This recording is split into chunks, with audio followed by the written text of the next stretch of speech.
There are 10 rules for making a Dogme 95 film. You must shoot on location using lighting and props found on site with roving handheld cameras. There can be no non-diegetic music or sound effects. The plot should resist normal narrative action. It can't contain any genre elements, stunts or effects, and must take place in the here and now.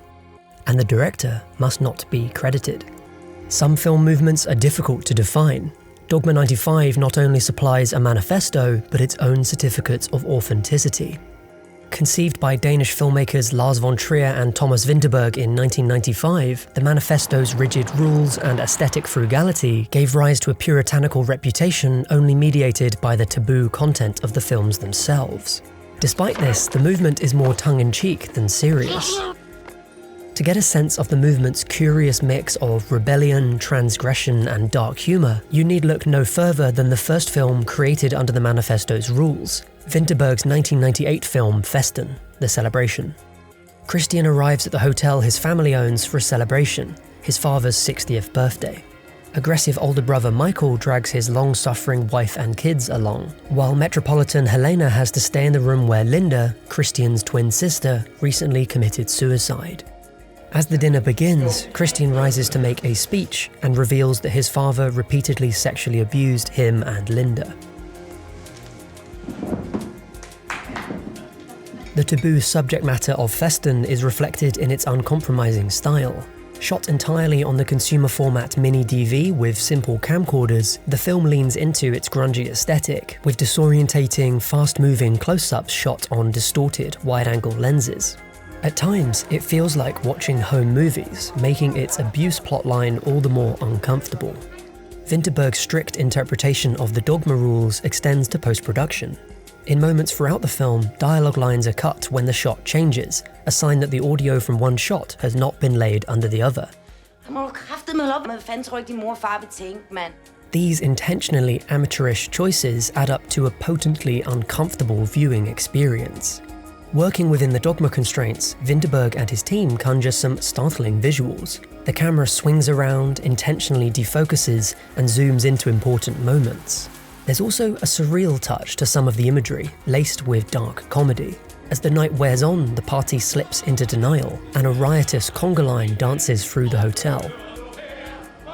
Aside from its lo-fi visual aesthetic, Dogme films are also characterized by their transgressive, confrontational storylines, as can clearly be seen in Lars von Trier's Idioten, The Idiots.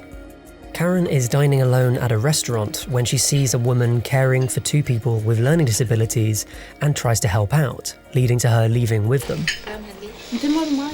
Once in the car, they change their mannerisms, and it becomes clear that this is an act. Stoffer is the leader of a commune of young, middle-class adults who act as if they're disabled in public. Initially repulsed by this, Karen is drawn into their group as she searches for a familial connection. Resisting an easy synopsis, The Idiots attracted considerable controversy on its release for its portrayal of people with disabilities. The central questions raised by the film, how can it be ethical to act like this and why would you do it, are repeatedly discussed by the characters. Stoffer claims variously to be helping people to find an inner purpose or peace, to prove how unaccepting suburban attitudes are, or to challenge prejudices. For Karen, none of these explanations can justify it.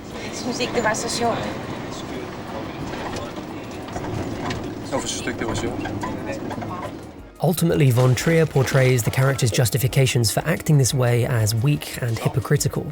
That no one in the group seems to agree on why they're doing it implies that there might be no real reason other than that it's fun. Certainly, any high-minded social purpose to their activities is betrayed by their discomfort once they're dared to do it in their own home or work life.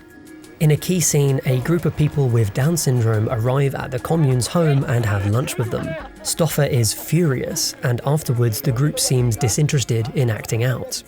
After all, they've reacted like the middle-class suburbanites they're supposed to be mocking.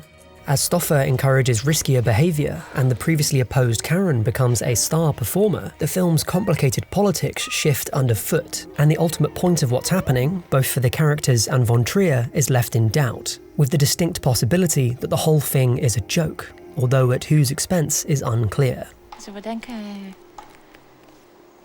kan man så forsvare og spille idiot? kan man heller ikke. Although von Trier and Vinterberg interpreted their manifesto in dark and uncomfortable ways, it is possible to make a Dogme 95 film with a lighter feel. There's even a romantic comedy, Lone Scherfig's Italian for Beginners. Vicar Andreas arrives in a Danish suburb to replace a suspended pastor. He stays in a nearby hotel where the friendly receptionist Jürgen is struggling with disciplining his friend Halvin, who works in the hotel restaurant. Halvin is trying to romance hairdresser Karen, who is caring for her alcoholic mother.